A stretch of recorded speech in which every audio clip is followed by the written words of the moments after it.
If you or your student are like most college applicants, the activities list is probably pretty low on your priority list. The descriptions are short and you already know the details of your own activities. Plus, it can't really be as important as your grades or your main essay, right? Actually, this part of the application isn't as straightforward as many people think, and it can be really impactful.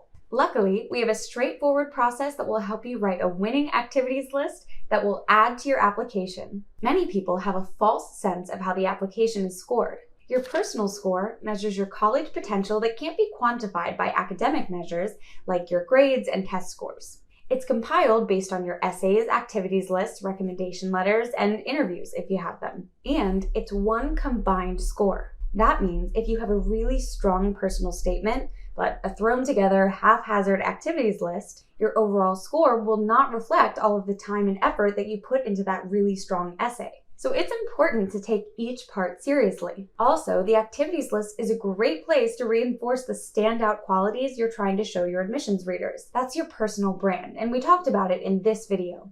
So, what is an admissions reader looking for from an activities list? We've narrowed it down to 4 main factors. First, sustained engagement. Activities that you've done for a long period of time, ideally into the recent past, and for many hours a week will be compelling because they show your commitment. Next, leadership. You'll include your role or leadership position for each activity. And leadership titles do make an impact, which brings us to impact. Admissions readers want to understand what unique contribution you made to each activity that other students did not. In other words, what could not or would not have been accomplished had you not been there. Bonus points if you can use numbers to quantify that impact. More on that later. And lastly, potential to succeed.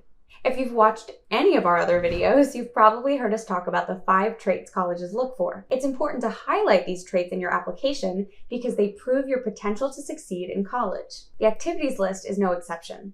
Wherever possible, you'll want to describe your role in an activity in a way that shows how you demonstrated one or more of those 5 key traits. If you're struggling to come up with your activities, first know that quality is definitely more important than quantity. A few activities where you were really involved and impactful will likely get you further than a longer list where it's clear that you weren't that involved. But some activities that might not immediately come to mind include jobs, even short ones, family responsibilities, independent learning, creative projects, and one-off experiences like seminars, community service days, or other interesting experiences. If you're still feeling like your activities list is looking a little sparse and there's a good reason for it, consider explaining that in your additional info section. Maybe you have an especially long commute to and from school, or you're responsible for taking care of a younger sibling. These could be important details to include to explain the length of your list. Now on to how you'll write about your activities. The Common App has boxes for you to include the organization name, your position or leadership role, the number of hours per week and weeks per year you spent on the activity, and a description of up to 150 characters. The organization title is pretty self-explanatory. If there isn't a formal organization title, fill in a logical substitute.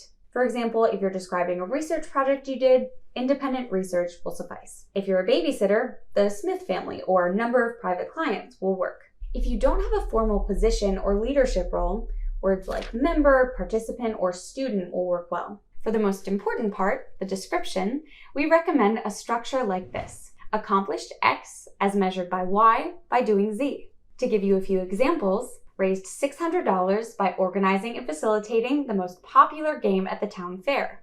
Raising money is the accomplishment, the amount raised is the measurement, and organizing and facilitating the game are the actions the student took to make this happen. Another example could look something like, helped 6 fourth graders master 3 songs each on the guitar by suggesting familiar material and helping them develop individual practice routines. This person's accomplishment was helping their students master their music. The number of students and songs are the measurements, and the song selection and practice support are both part of what the student did.